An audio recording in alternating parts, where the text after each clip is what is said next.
Back in new video guys. आज की जो हमारी वीडियो फार्माकोलॉजी 1 4th सेमेस्टर पर जाने वाली है, जो कि 2 मार्क्स इंपॉर्टेंट क्वेश्चंस पर है। और जैसा कि आप सभी ने देखा होगा, जो आज का जो मेडिसिनल केमिस्ट्री का पेपर हुआ है आपका, उसमें से मोस्ट प्रोबेबली 6 से 7 क्वेश्चंस हमारी वीडियो से जो है आपको देखने को मिले होंगे। सो वीडियो को बिना स्किप किए देखते रहिए और आपको कहीं ना कहीं इस वीडियो में हेल्प जरूर मिलेगी। Okay, so next with the questions. Question number 1 is define pharmacology, यानी कि द टर्म फार्माकोलॉजी डिफाइन करना है और उसके टाइप्स बताने, क्या क्या टाइप्स इसके हो सकते हैं।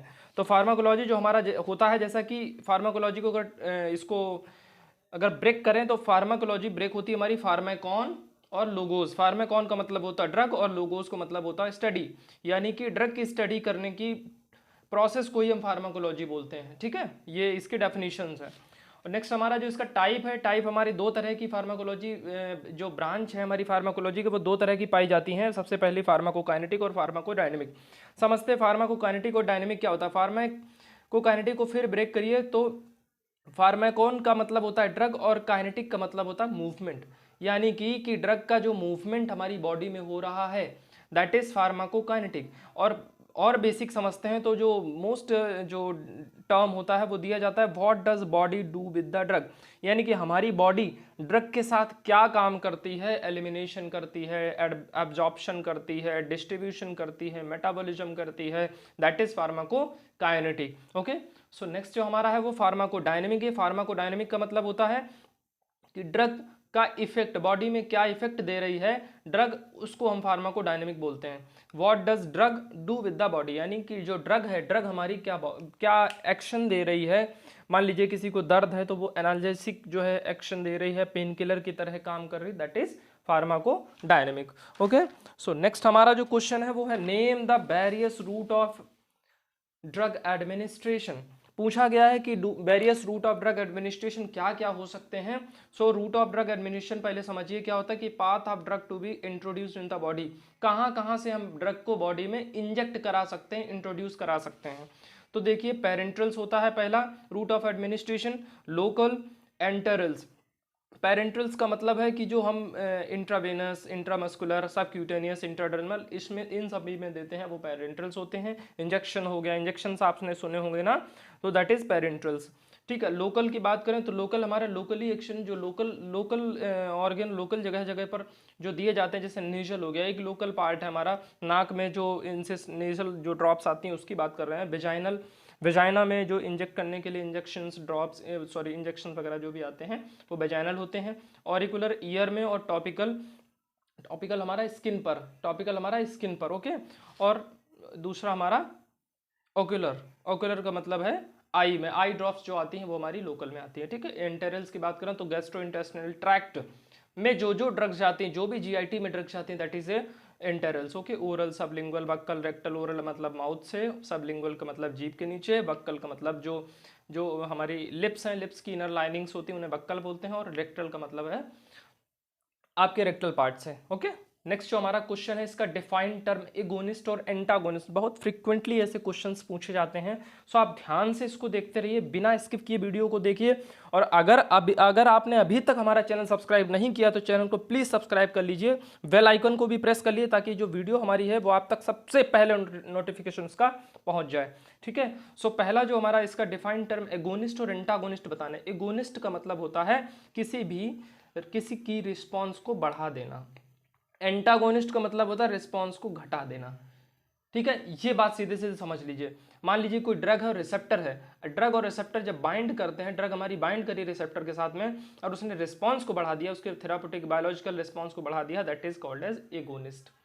और अगर वही चीज बाइंड की रिसेप्टर के साथ और इसका रिस्पॉन्स घटा दिया, अगर रिस्पॉन्स इसका घटा दिया तो हमारा क्या हो जाएगा, एंटागोनिस्ट। ठीक है, इसको थोड़ा और समझते हैं इस डायग्राम से। देखिए ये हमारा क्या है, रिसेप्टर है, ये हमारा है रिसेप्टर, और देखिए एगोनिस्ट है तो क्या करेगा, ये रिसेप्टर के ड्रग के साथ में मिलकर के एक्टिवेशन देगा, एक्टिवेट करेगा।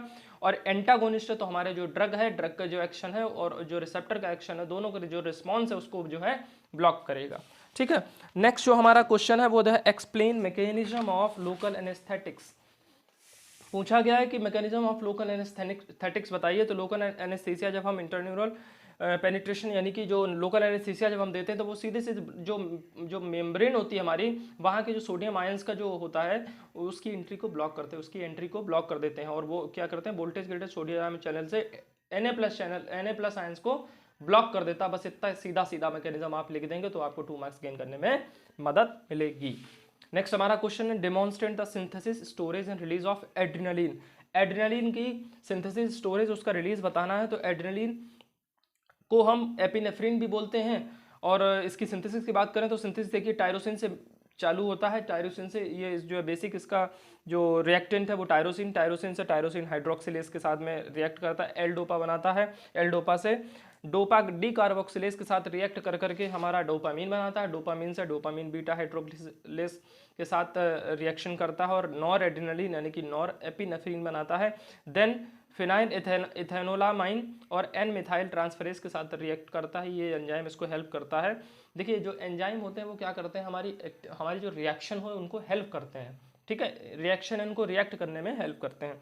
ये हमारा फिर देन नॉर से हमारा एड्रेनलिन बन जाता है। ठीक है, अगर इसकी स्टोरेज की बात करें तो स्टोरेज हमारा इसका वेसाइकल्स में होता है। स्टोरेज हमारा कहाँ होता है, वेसाइकल्स में होता है, सिनेप्टिक वेसाइकल्स। और रिलीज इसका जो बात करें तो रिलीज हमारा ग्वानथिडीन जो रिलीज होता है, ब्लॉक किया जाता है ग्वानथिडीन पे, और एड्रिनल ग्लैंड से रिलीज होता है। कहाँ से रिलीज होता है इसका, एड्रिनल ग्लैंड से। एड्रिनल ग्लैंड में भी मेड्यूला से, देखिए एड्रिनल ग्लैंड जो है, एड्रिनल ग्लैंड में भी मेड्यूला से जो है रिलीज होता है। जब स्ट्रेसफुल सिचुएशन और डेंजर वगैरह आ जाता है तो हमारा एमेगडाला जो इसके एड्रिनल ग्लैंड में एमेगडाला पार्ट होता है, वहाँ पे उसके हाइपोथैलेमस के मेडुला में हाइपोथैलेमस से रिलीज होता है। ठीक है, नेक्स्ट जो हमारा क्वेश्चन है वो है enlist drug use for the open angle glaucoma. Glaucoma आप सभी जानते हैं कि ये क्या होती है, आई डिसीज होती है। क्या होती है, आई डिसीज, जहाँ पर हमें ब्लाइंडनेस फील होने लगता है, आंखों में दिखाई कम देने लगता है या दिखाई भी नहीं देता है। ठीक है, तो इसकी ड्रग्स पूछी गई सीधे सीधे, तो आप ड्रग्स का बता दीजिए।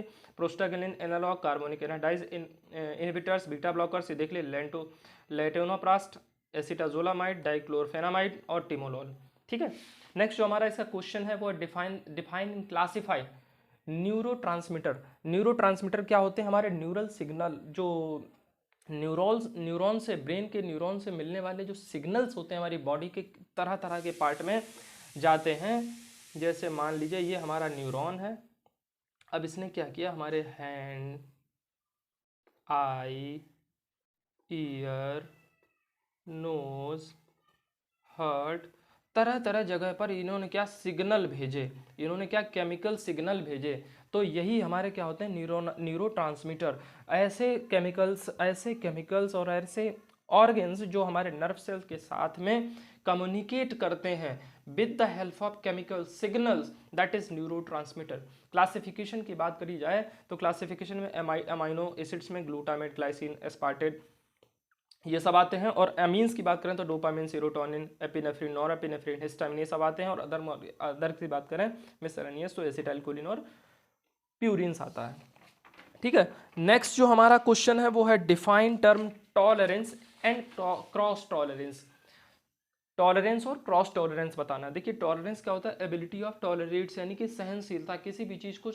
मान लीजिए ये पेन हम जो है इसमें पेनिट्रेट कर रहे हैं, ये पेन जो हमारा पेनिट्रेट कर रहे हैं, अगर हम हल्का पेनिट्रेट करें तब तक तो ठीक है, हमारी बॉडी उसको ठीक लग रहा है, हाँ कोई दिक्कत नहीं। लेकिन अगर हम ज़्यादा पेनिट्रेट करते हैं, ज़्यादा पेनिट्रेशन देंगे तो इसका मतलब कि हमारी अनटॉलरेबल हो जाएगी, हम टॉलरेट नहीं कर सकते। यही चीज़ हमारी ड्रग के साथ में होती है कि ड्रग जो हमारी कितना अमाउंट ऑफ ड्रग हम टॉलरेट कर सकते हैं। देखिए when the effect of drug decreased slowly, यानी कि किसी भी ड्रग का जो इफेक्ट है स्लोली डिक्रीज होने लगता है तो क्या होता है, वो टॉलरेंस हो जाता है। ठीक है, और क्या अगर मान लीजिए इफेक्ट हमारी डिक्रीज हो रहा है ड्रग का, तो अब हमें रिक्वायर्ड इफेक्ट चाहिए, तो हम क्या करेंगे, ड्रग की डोज को बढ़ा देंगे, तुरंत ड्रग की डोज को बढ़ा देंगे। जैसे अल्कोहल होता है, अल्कोहल दिन पे दिन हम क्या करते हैं, थोड़ा थोड़ा बढ़ाते रहते हैं ना, क्योंकि हम जो मिनिमम अमाउंट हम ले रहे हैं वो क्या कर रहा है कि काम नहीं कर रहा है। अब जो लोग 75 वाला पौआ पीने वाले हैं वो पहले दिन तो 75 वाला पी लेंगे, थोड़ा लौट जाएंगे, है ना, और फिर नेक्स्ट डे और दो चार 10-15 दिन बाद अगर उनको लत लग गई उसकी तो वो क्या करेंगे, 75 वाले से और इंक्रीज कर जाएंगे और बढ़ेंगे, मतलब उसका जो डोज है वो बढ़ा देंगे। नेक्स्ट हमारा जो इसी का पार्ट है वो क्रॉस टॉलरेंस है। क्रॉस टॉलरेंस ऐसा जो है वर्ड है जिसमें कि जो इफेक्ट ऑफ ड्रग है, ड्रग की जो इफेक्ट है उसको डिमिनिश करता है। ये क्या करता है, कोई कोई एक ड्रग है और दूसरी ड्रग वही चढ़ा रहे हैं, दे रहे हैं, तो वो क्या करता है, इफेक्ट उसकी डिमिनिश कर देता है। क्या सीधा समझिए, diminishing the effect of drug which developed through continue use of other drug with similar action. देख लीजिए, मान लीजिए अगर हम कोई पेन किलर ले रहे हैं, कोई पेन किलर ले रहे हैं, मान लीजिए हम ले रहे हैं एसिक्लोफेनेक, ठीक है, एग्जाम्पल हमने एसिक्लोफेनेक का दिया है। अब एसिक्लोफेनेक बराबर ले रहे हैं, बराबर लेते जा रहे हैं, बराबर लेते जा रहे हैं। अभी क्या बॉडी जो है टॉलरेबल हो जाएगी, टॉलरेबल अमाउंट में एसिक्लोफेनेक हम ले रहे हैं, वो काम नहीं करेगी। थोड़े दिन बाद जो है वो कहेगी कि भैया अब हमारे पास जो है इतना काम अब जो है नहीं हो रहा है, तो अब हम इसको नहीं, अब क्या करेंगे, अगर इसी को चेंज करेंगे, डाइक्लोफेनेक से चेंज करेंगे, ये क्या करेगा, इसकी जो इफेक्ट है इसको डिमिनिश कर देगी और अपना इफेक्ट बढ़ा देगी, अपना इफेक्ट बढ़ा देगी और अपना काम करना चालू कर देगी, ठीक है। तो ये हमारा होता है क्रॉस टॉलरेंस। नेक्स्ट हमारा जो पार्ट है वो क्वेश्चन है, define the term endocytosis. Endocytosis क्या होता है, इनगल्फमेंट या entrapment of drug from cell membrane. देखिए ये तो हमने डायग्राम बनाया है, ध्यान से समझिए, ये कोई सेल मेम्ब्रेन है, ये हमारी क्या है, मेम्ब्रेन है। ये क्या, बाहर से कोई ड्रग हमने दी, कोई ड्रग बाहर से दी, अभी क्या कर रही है, कोई सेल मेम्ब्रेन है, सेल मेम्ब्रेन क्या करी, इसको इनगल्फमेंट का मतलब, मान लीजिए ये सेल मेम्ब्रेन है और कोई ड्रग यहाँ पर आके ऐसे बैठी या ड्रग आके यहाँ पे बाइंड करी, तो ये क्या करता है, एकदम ट्रैप कर लेती है, ये एकदम ट्रैप कर लेती है, दैट इज इंगल्फमेंट होता है ना। और पेनिट्रेट करके जाना तो दैट इज वो अलग मैकेनिज्म होता है, लेकिन अगर किसी को ट्रैप कर रही है इस तरह से तो ये हमारा इंगल्फमेंट होता है, यानी कि इनगल्फ कर रही है, इंट्रैप कर रही है किसी भी चीज़ को, ठीक है। सो नेक्स्ट जो हमारा क्वेश्चन है वो, what do you mean bye drug dependency. Drug की डिपेंडेंसी क्या होती है उसको समझते हैं। देखिए ड्रग का डिपेंडेंस जो है वो साइकोलॉजिकल डिपेंडेंस होता है, माने कि मेरे दिमाग में ही चढ़ जाता है कि भैया हमें ये चाहिए चाहिए, इसके बिना हम रह नहीं पाएंगे। देखिए when a drug is repeatedly administered beyond the dosage prescribed, drug dependency occur. देखो भाई क्या होता है कि मान लीजिए आपने सुना होगा जो पेन किलर है वो रेगुलर पेन किलर खाने से उसकी डिपेंडेंसी बढ़ जाती है ना, और क्या करता है कि वो प्रिस्क्राइब्ड वे में हमारा कुछ अमाउंट ऑफ ड्रग, मान लीजिए एग्जांपल की तरह अगर हम एग्जांपल ले लें, मान लीजिए 500 mg की अगर कोई टेबलेट, देखिए इसको ये मत मानिए प्रिस्क्राइब्ड वे हम नहीं बता रहे हैं, एक एग्जांपल के लिए बता रहे हैं, आप पता लगे कहें कि गलत कैसे बता रहे हो, ठीक है। 500 mg मान लीजिए कोई हम पेन किलर ले रहे हैं रेगुलर बेसिस पे, है ना। अब क्या करेंगे, उसका जो ड्रग है उसका जो अमाउंट है वो रिपीटेडली बार बार जो है उसको ले रहे हैं, उसको वो क्या करेगी, डिपेंडेंसी आ जाएगी, उसमें डिपेंडेंसी आएगी और ये हमारा जो है डिसऑर्डर क्रिएट कर देता है, साइकोलॉजिकल डिसऑर्डर और डिपेंडेंसी क्रिएट कर देती है कि भाई इसके बिना अभी हमें फिर से चाहिए और चाहिए, डिपेंडेंसी क्रिएट हो जाती है, ठीक है। अगला जो क्वेश्चन हमारा है वो है, write the factors affecting drug absorption. Drug absorption आप जैसा कि जानते हैं कि कोई भी सेल मेम्ब्रेन है, कोई सेल मेम्ब्रेन है, यहाँ पे ड्रग है और ड्रग क्या मेम्ब्रेन में एब्जॉर्ब होकर के अंदर बॉडी में कैसे जाएगी, ठीक है, वो हमें उसका फिनोमेना का बात करना है। तो फिनोमेना इस ड्रग एब्जॉर्प्शन की बात करें तो इसके कौन कौन से फैक्टर्स हैं जो इफेक्ट करते हैं हमारी ड्रग की एब्जॉर्प्शन को, ठीक है। जैसा कि पहला देख लीजिए आप कि पार्टिकल साइज, किसी भी ड्रग का पार्टिकल साइज जितना ज़्यादा होगा उतनी ही जो एब्जॉर्प्शन है कम होगी, ठीक है, ये समझ लीजिए। और अगर सही से समझना है तो देखिए कोई भी ड्रग है जिसका पार्टिकल साइज मान लीजिए इतना बड़ा है, मान लीजिए 1 माइक्रोमीटर का है, ठीक है।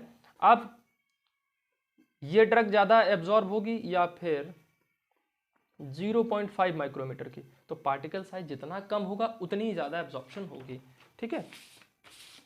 पार्टिकल साइज जितना ज़्यादा होगा उतनी एब्जॉर्प्शन कम होगी और पार्टिकल साइज जितना कम होगा उतनी जो है एब्जॉर्प्शन ज़्यादा होगी, ठीक है, ये देख लीजिए। नेक्स्ट जो हमारा क्वेश्चन है वो लिपोफिलिक हाइड्रोफिलिक सॉल्युबिलिटी की बात करें। ड्रग जो है आपकी बॉडी जो है लिपिड मेम्ब्रेन, जो मेम्ब्रेन होती है वो लिपिड सोल्यूबल ज़्यादा होती है, लिपिड प्रोफाइल उसकी अच्छी होती है मेम्ब्रेन की, यानी कि लिपोफिलिक नेचर की मेम्ब्रेन पाई जाती है। तो जो लिपिड सॉल्यूबल, जो ड्रग हमारी लिपिड सॉल्यूबल होगी वो हमारी अच्छे से एब्जॉर्ब करेंगी, अच्छे से उसका एब्जॉर्प्शन होगा। जो हमारी ड्रग वाटर सॉल्यूबल होगी उसका एब्जॉर्प्शन कम होगा। सो अगर रीज़न की बात करें तो रीज़न देखिए, हमारी जो सेल मेम्ब्रेन होती है वो लिपोफिलिक इन नेचर होती है। ठीक है, हमारा जो नेक्स्ट क्वेश्चन क्या, इसी के ही जो पार्ट बचा है उसको देखिए। अगला जो इसका फैक्टर है एब्जॉर्प्शन का वो है एज। भाई एडल्ट्स में जो है एब्जॉर्प्शन सबसे ज़्यादा होता है देन ओल्डर एज पीपल और हमारे जो इन्फेंट्स बच्चे होते हैं उनमें। ठीक है, सरफेस एरिया की बात करें तो ड्रग का जितना ज़्यादा सरफेस एरिया होगा उतनी अच्छी एब्जॉर्प्शन होगी। ड्रग का जितना ज़्यादा सरफेस एरिया जितना अच्छा होगा, है ना, एब्जॉर्प्शन जो है हमारा उतना ही अच्छा होगा। सरफेस एरिया पे डायरेक्टली डिपेंड करता है, डायरेक्टली प्रोपोर्शनल होता है। ओके, और पार्टिकल साइज हमारा इन्वर्सली प्रोपोर्शनल होता है। ठीक है, इसी का जो नेक्स्ट क्वेश्चन है वो है what do you mean bye bio transformation. Bio transformation कल आपको मेडिसिनल केमिस्ट्री में भी बताया था कि ये क्या करता है, ये एक ड्रग को मेटाबोलाइट्स में कन्वर्ट करता है। ड्रग को मेटाबोलाइट्स में कन्वर्ट करता है। एक बार समझते हैं, ड्रग को मेटाबोलाइट्स में बनाता है, यानी कि ये क्या करता है, with the help of enzymes. Enzymes की प्रेजेंस में, एंजाइम्स की हेल्प लेकर के ड्रग जो है मेटाबोलाइट्स में कन्वर्ट होता है, ट्रांसफर होता है, ट्रांसफॉर्मेशन इसका होता है, that is called as bio transformation. और अगर और अच्छे से समझा जाए तो ये क्या होता है, केमिकल ऑल्ट्रेशन और change of drug in body. वही बात हम आपको बता रहे हैं कि ड्रग का जो चेंजमेंट होता है, ड्रग क्या कैसे चेंज हो सकता है, उसको ही हम बायो ट्रांसफॉर्मेशन या फिर उसको मेटाबॉलिज्म बोलते हैं। तो देखिए ड्रग, किसी भी ड्रग की केमिकल ऑल्ट्रेशन और चेंज बॉडी में, मान लीजिए एक्टिव फॉर्म से इनएक्टिव फॉर्म में गई और नॉन पोलर से पोलर फॉर्म में गई, that is called as bio transformation, और इसी को ही हम मेटाबॉलिज्म कहते हैं। ठीक है, इसका नेक्स्ट क्वेश्चन देखिए, तो what do you mean bye ADR, adverse. इसका फुल फॉर्म की बात करें तो एडवर्स ड्रग रिएक्शन इसका फुल फॉर्म होता है ना। और एडवर्स ड्रग रिएक्शन क्या होता है कि अनवांटेड और opposite response of drug in body. कोई भी मान लीजिए कोई पैरासीटामॉल हमने मान लीजिए कोई ड्रग जो है बॉडी में इंजेक्ट कराई, एक सेकेंड, ठीक है, कोई ड्रग हमने बॉडी में इंजेक्ट कराई और वो क्या कर रही, वो एडीआर दे गई, उसने कोई एलर्जिक रिस्पॉन्सेस देने लगी, तो उसे हम मान लीजिए आपके जो है स्वेलिंग आने लगी कहीं किसी किसी जगह पे, पेन होने लगा अचानक से, आपके इरिटेशन क्रिएट कर गया है, इचिंग होने लगी बॉडी में, दैट इज जो है आपका एडवर्स ड्रग रिएक्शन होता है। एलर्जी, डेथ कॉज कर जाए, हार्ट अटैक, सीवियर, ये सीवियर केसेस आते हैं, ये सीवियर केस क्रिएट कर देती है हमारी बॉडी में। साइड इफेक्ट और एडवर्स ड्रग रिएक्शन में बहुत ज़्यादा अंतर है, इसलिए इनको सेम मत समझिएगा। ठीक है, नेक्स्ट जो हमारा क्वेश्चन है वो है what is pre zero phase clinical trial. Zero phase clinical trial का मतलब होता है जो क्लिनिकल ट्रायल्स हम कर रहे हैं, जो हमने दवाई अभी तैयार नहीं सही ढंग से की है या सही से या तैयार हो गई है लेकिन अभी उसका ट्रायल नहीं हो पाया है। ट्रायल करना मतलब जो प्री क्लिनिकल ट्रायल और जीरो के बीच का जो अंतर होता है दैट इज क्लिनिकल ट्रायल। देख लिए ये पोजीशन बिटवीन प्री क्लिनिकल और फर्स्ट फेज का ट्रायल और प्री क्लिनिकल के बीच में जो है जीरो फेज क्लिनिकल ट्रायल होता है। ये क्या, इसकी ड्यूरेशन 7 से 7 दिन में, लगभग 7 दिन की ड्यूरेशन होती है। 10 से 15 पेशेंट में इसको दिया जाता है, स्मॉल डोसेज में दिया जाता है। अगर इसमें कोई रिएक्शन, कोई ड्रग रिएक्शन कोई दी जाती है तभी तुरंत जो है वो ड्रग विड्रॉ कर ली जाती है, यानी कि उस ड्रग को दोबारा नहीं जो है दिया जाता है। और इसमें हम चेक क्या करते हैं, एडीएमई सबसे पहली जो है एब्जॉर्प्शन, डिस्ट्रीब्यूशन, मेटाबॉलिज्म और एक्सक्रीशन जो है चेक करते हैं ड्रग की। बस यही इसका काम होता है जीरो फेज क्लिनिकल ट्रायल का। नेक्स्ट हमारा जो है what do you mean bye को ट्रांसमिशन। देखिए को का मतलब होता है सपोर्ट और ट्रांसमिशन का मतलब होता है केमिकल सिग्नल। जो भी ऐसा टर्म या ऐसी प्रोसेस जो हमारी केमिकल सिग्नल को, जो न्यूरोट्रांसमीटर की केमिकल सिग्नल को उसको सपोर्ट करे, that is cotransmission. It is a control of a single target cell by 2 और more substances release from 1 neuron. एक न्यूरॉन से एक या एक से अधिक जो है सब्सटेंस रिलीज हो एक इस न्यूरोनल इवेंट पर, दैट इज कॉल्ड एज को transmission. The release of multiple neurotransmitter from non overlapping pools of synaptic vesicle, that is को ट्रांसमिशन। सेरिब्रल ब्लड वेसल इसका एग्जांपल हो जाएगा। नेक्स्ट जो हमारा क्वेश्चन है वो है राइट क्लिनिकल यूजेस ऑफ रिटोड्रीन और सॉल्ब्यूटामॉल। रिटोड्रीन और सॉल्ब्यूटामॉल इसके क्लिनिकल यूजेस बताने हैं। देखिए ये प्री मैच्योर लेबर, जो हमारा लेबर पेन होता है वहाँ पर इसको यूज़ किया जाता है। स्मूथ मसल रिलैक्सेशन में यूज़ किया जाता है। तो अस्थमेटिक पेशेंट जिनको अस्थमा हो जाती है ना, कंजेशन क्रिएट हो जाता है, हमारी जो लंग्स होते हैं और एयरवे पाथवे पर उनमें भी ये यूज़ किया जाता है। सॉल्ब्यूटामॉल की बात करें, सॉल्ब्यूटामॉल जो हमारा होता है वो रिलीफ सिम्टम्स ऑफ अस्थमा, सीधी सी बात अस्थमा में इसको यूज़ किया जाता है। क्रॉनिक और सीओपीडी में यूज़ किया जाता है, क्रॉनिक ऑब्स्ट्रक्टिव पल्मोनरी डिसीज, ये भी लंग की डिसीज होती है, वहाँ पे यूज़ किया जाता है जहाँ पे कफिंग, फीजिंग, फीलिंग, ब्रीथलेस, ये सब जो है प्रॉब्लम्स क्रिएट होती हैं। Treat and prevent bronchospasm, bronchospasm को भी ट्रीट करता है जो ब्रेंकियल में ऐंठन आ जाती हैं। स्पाज्म मतलब होता है ऐंठन, ऐंठन जो चालू हो जाती है हमारी ब्रेंकिया में, ब्रैंकाइल में, वहाँ पर इसको यूज़ किया जाता है। सो नेक्स्ट जो हमारा क्वेश्चन है वो है हमारा right the mechanism of action of vigabatrin. Vigabatrin ये एक ड्रग है हमारी जिसका मैकेनिज्म ऑफ एक्शन बताना है। ये क्या करती है? एंजाइम एक्टिवेटेड इरिवर्सिबल इनहिबिटर, गाबा जो है रिसेप्टर अमाइनो ट्रांसफरेज के साथ मिलकर के फंक्शन करती है, ब्रेक करती है किसको? ब्रेक की स्पेलिंग थोड़ी रॉन्ग हो गई। ब्रेक करती है हमारी एक्साइटेटरी प्रोसेस को और इनिशिएट करती है सीजर्स एक्टिविटी, सीजर्स एक्टिविटी को इनिशिएट करती है। ठीक है, नेक्स्ट हमारा जो क्वेश्चन है what is diffusion hypoxia. Hypoxia की बात करें तो हाइपोक्सिया जो हमारा होता है वो होता है dilution of oxygen with the alveoli. Alveoli में ऑक्सीजन का जो डाइल्यूशन होता है उसे हम हाइपोक्सिया बोलते हैं। हाइपोक्सिया जो है low level of oxygen body. Hypoxia जो है मेन जो हाइपोक्सिया जो होता है वो क्या होता है?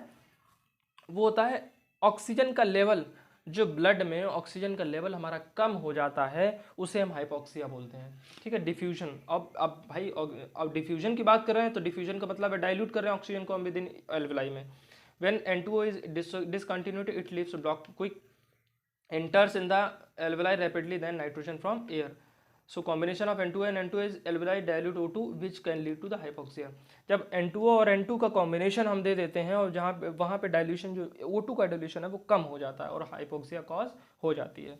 ठीक है, सो हमारा जो नेक्स्ट क्वेश्चन है वो है राइट द मैकेनिज्म ऑफ टोलकैपोन और रेसाग्लिन। ये हमारी जो ड्रग है पार्किंसन डिसीज में इसको यूज़ किया जाता है। इनका मैकेनिज्म ऑफ एक्शन बताना है तो ये इनहिबिट करती हैं COMT यानी कैटेकोल ओ मिथाइल ट्रांसफरेज एंजाइम को और मेटाबॉलिज्म कराती हैं लीवोडोपा, जो कि रिजल्ट करता है क्या? बायोअवेलेबिलिटी, जो हमारी बॉडी की बायोअवेलेबिलिटी या ड्यूरेशन ऑफ एक्शन है उसको इंक्रीज करके। ठीक है, ये पार्किंसन डिसीज में जो है यूज़ की जाती है। अगला जो हमारा क्वेश्चन है वो है हमारा right the pathway of metabolism. Metabolism का पाथवे अभी आपने बायो ट्रांसफॉर्मेशन पढ़ा था, उसी का पाथवे बताने। देखिए 7 नंबर में क्वेश्चन भी पूछा जाता है, आपको हमने 2 क्वेश्चन इसमें बना के दिए हैं। 2 क्वेश्चन है, पहले मेटाबॉलिज्म का पूछा कि क्या होता है वो बताना और फिर हमने अगला आपको बताया कि पाथवेज का बहुत इंपॉर्टेंट है। अगर आप यहाँ पर जो क्वेश्चन हम आपको बता रहे हैं, जो क्वेश्चन आपको पढ़ा रहे हैं, वो अगर यहाँ पे आप प्रॉपर सभी क्वेश्चन देख लेते हैं तो मोस्ट प्रोबेबली आपके 7 नंबर 10 नंबर के क्वेश्चंस में भी हेल्प मिलती है। ठीक है, 2 मार्क्स के बजाय 7 नंबर और 10 नंबर क्वेश्चंस में भी हेल्प मिलती है। तो वीडियो को बिना स्किप किए बराबर देखते रहिए और आपको रेगुलर बेसिस पर आपको हेल्प मिलती रहेगी। सो पाथवे ऑफ मेटाबॉलिज्म बताना है तो मेटाबॉलिज्म सबसे पहले देखते हैं साइटोक्रोम P450 के जो एंजाइम ग्रुप ऑफ एंजाइम्स होते हैं वो हमारा क्या करता है? मेटाबॉलिज्म करता है। ठीक है, ड्रग की मेटाबॉलिज्म कहाँ होती है? कौन से एंजाइम के थ्रू? साइटोक्रोम P450 एंजाइम्स, इनके ग्रुप। और ये मेटाबॉलिज्म होती कहाँ है ड्रग की? वो लिवर, जो हमारा फंक्शन है, जो ऑर्गन की अगर कह दें हम ऑर्गन की बात करें तो ऑर्गन हमारा कौन सा? लिवर में इसकी होती है मोस्ट प्रोबेबली मेटाबॉलिज्म ड्रग का यहीं पे होता है। अगर इसके मैकेनिज्म की बात करें या फिर इसके पार्ट की बात करें, फेज की बात करें, पाथवे की बात करें तो 2 तरह के पाथवे होते हैं। फेज 1 फंक्शनलाइजेशन रिएक्शन, जहाँ पे फंक्शनल ग्रुप का एडिशन होता है।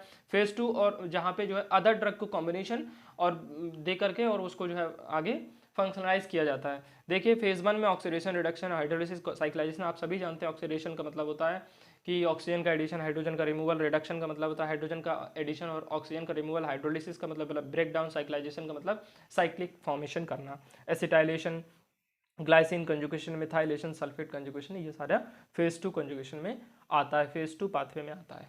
अगला जो हमारा क्वेश्चन है वो है examine the advantage and disadvantage of oral route of administration. जैसा कि आप जानते हैं कि ओरल रूट ऑफ एडमिनिस्ट्रेशन जो हमारा होता है, जहाँ जो भी कोई भी ड्रग जो हम माउथ से लेते हैं, अपने मुंह से लेते हैं, बक्कल से लेते हैं, सबलिंगुअल से लेते हैं, वो हमारा ओरल रूट ऑफ एडमिनिस्ट्रेशन होता है। ठीक है, एडवांटेज की बात करें तो सेफ टू एडमिनिस्टर होता है, बहुत आसानी और बहुत आराम से एडमिनिस्टर हो जाता है, बहुत आराम से हम कोई भी मान लीजिए टैबलेट खा रहे हैं तो टैबलेट हमारी आराम से एडमिनिस्टर होती है। सिरप पी रहे हैं तो सिरप आराम से हमने एक ढक्कन में ली और आराम से पी गए। सो हमारा बहुत ज़्यादा सेफ एडमिनिस्ट्रेशन होता है, ये कन्वीनियंट और पेनलेस मेथड होता है, जैसा कि सिरप और हमने आपको टैबलेट का एग्जांपल दिया। इकोनॉमिकल, स्टरलाइजेशन और रिक्वायर्ड। इकोनॉमिकल होता है, ज़्यादा महंगी दवाइयाँ नहीं आती हैं इसकी, और स्टरलाइजेशन रिक्वायर्ड नहीं होता। मान लीजिए अगर हम इंजेक्शन दे रहे हैं, पेरेंट्रल्स यूज़ कर रहे हैं, तो वहाँ पर हमें स्टरलाइजेशन की ज़रूरत पड़ती है। हम जो है पहले निडल को साफ करते हैं, देन हम जो है इंजेक्ट करते हैं, ठीक है।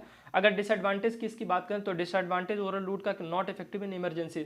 मान लीजिए एकदम से हमको इमरजेंसी हो गई, पॉइजनिंग हो गई, कि कोई भी ड्रग पॉइजनिंग हो गई, या मान लीजिए स्नेक ने बाइट किया और आपको सांप ने खा लिया और वहाँ पे पॉइजनिंग हो रही, जहर जो आपके बॉडी में जो वेनमस जहर है हमारे सांप का वो चला गया, तो जो वो हमारी एक इमरजेंसी कंडीशन होती है, आधी 30-30 मिनट से लेकर के घंटा सवा घंटा में आपको बचाना होता है। तो यहाँ पे ओरल रूट जो है अब काम नहीं करता, यहाँ पेरेंट्रल्स काम करते हैं, यहाँ पे इंजेक्शन दिए जाते हैं डायरेक्ट। तो not effective in emergencies, not suitable for unconscious uncooperate patient.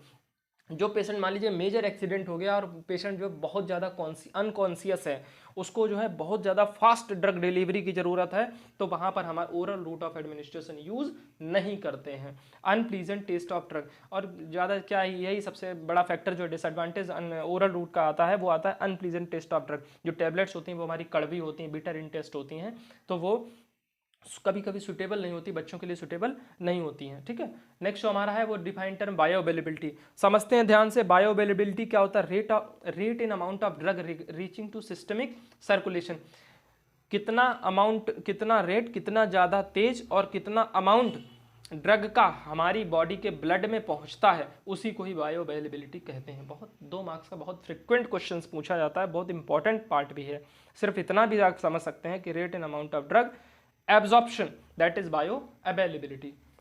Next हमारा पार्ट है elaborate therapeutic index and synergism. Therapeutic index बताते हैं कि थेरापेटिक इंडेक्स कितना, किस रेट और किस बेसिस, किस रेट से हमारा जो है थेरापेटिक, यानी कि कोई भी दवा जो है वो काम कर रही है, उसको हम थेरापेटिक इंडेक्स, उसी कैलकुलेशन को थेरापेटिक इंडेक्स बोलते हैं। Calculation is the lethal dose of the drug for 50% of population, LD50 divided by the minimum effective dose of population. Minimum effective dose और 50% लीथल डोज हमारी ड्रग की है ना population के लिए, वो हमारा क्या होता है, थेरापेटिक इंडेक्स होता है। सिनर्जिज्म की बात करें तो derived from the Greek word which means सिन का मतलब होता है टुगेदर और एर्गोन का मतलब वर्क।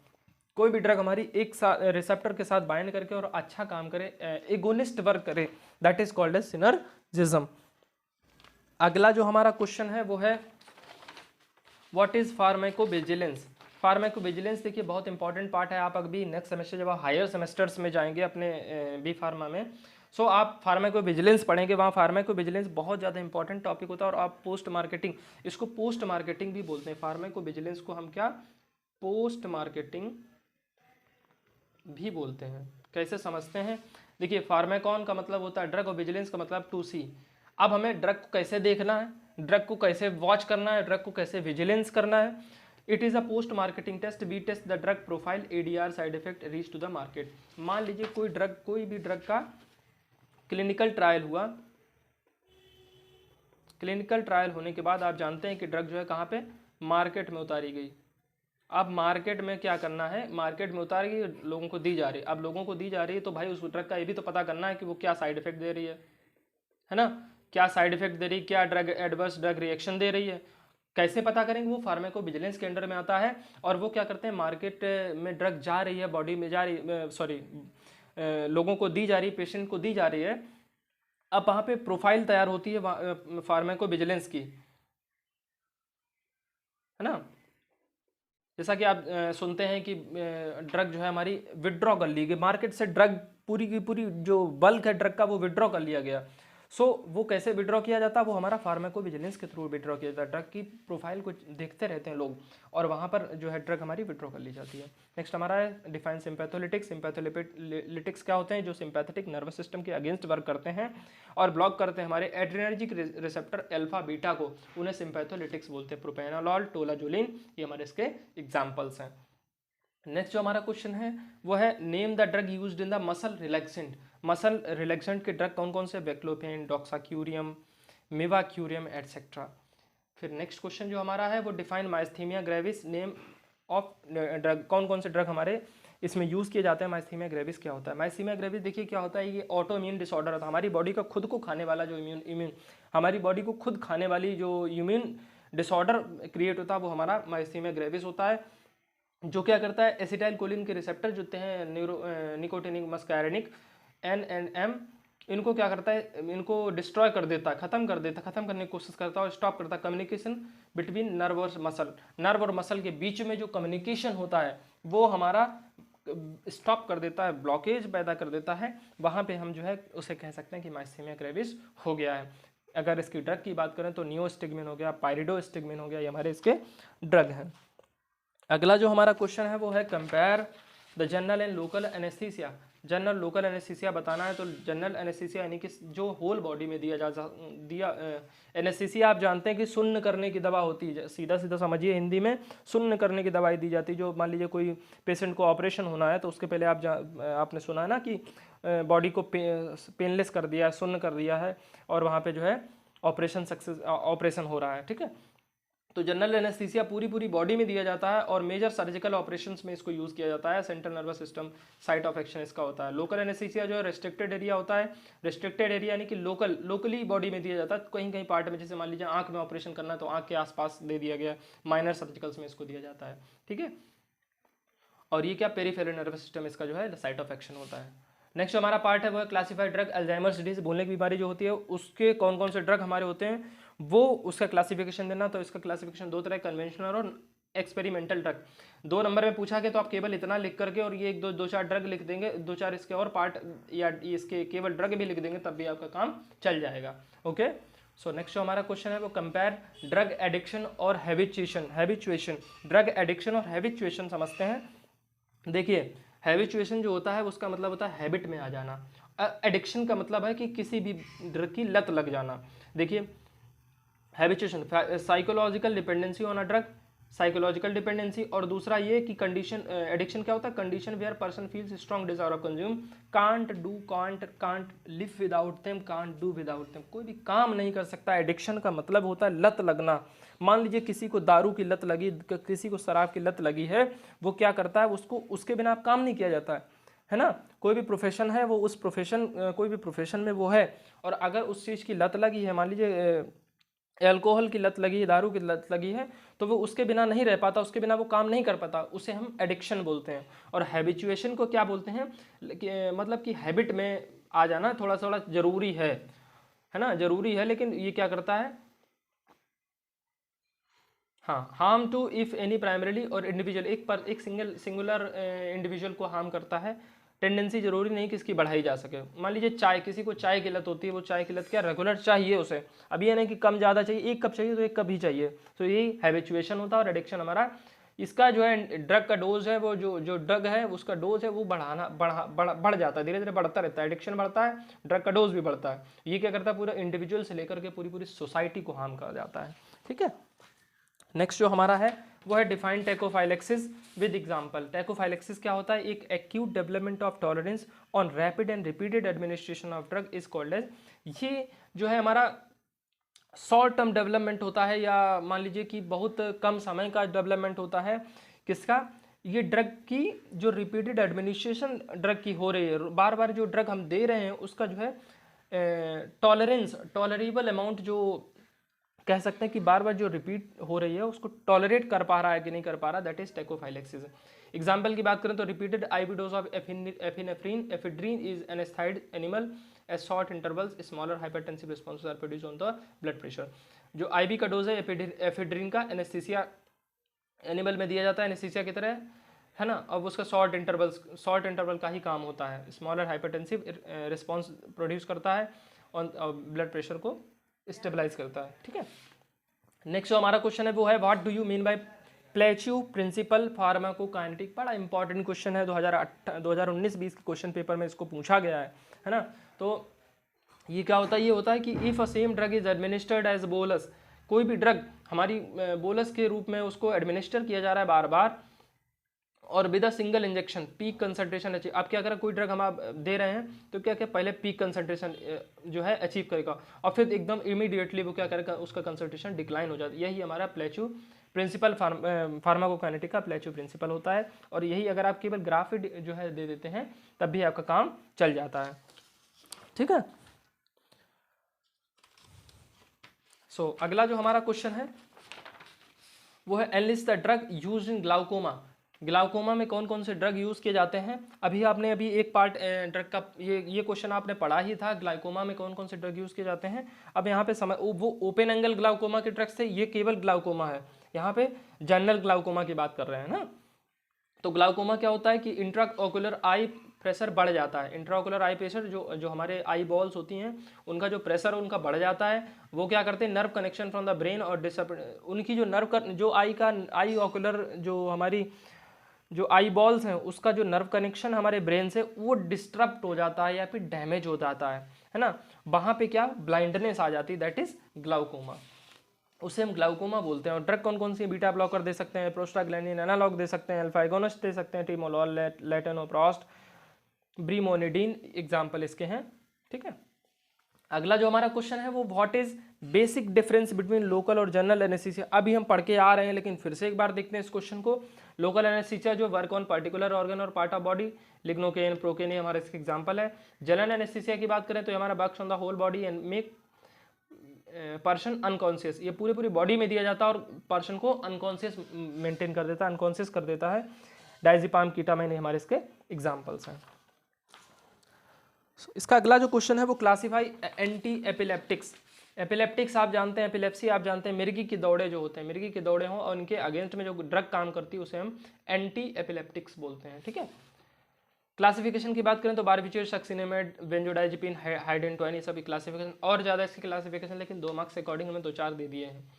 बारबिचुरेट्स में फिनोबार्बिटोन आता है, सक्सिनेमाइड में इथोसक्सिमाइड आता है, बेंजोडाइजिपिन में डाइजिपाम, क्लोनाजिपाम ये आते हैं, हाइड्रोक्विनोन में फिनेटोइन और एथेटोइन आता है, इसके एग्जाम्पल, ठीक है।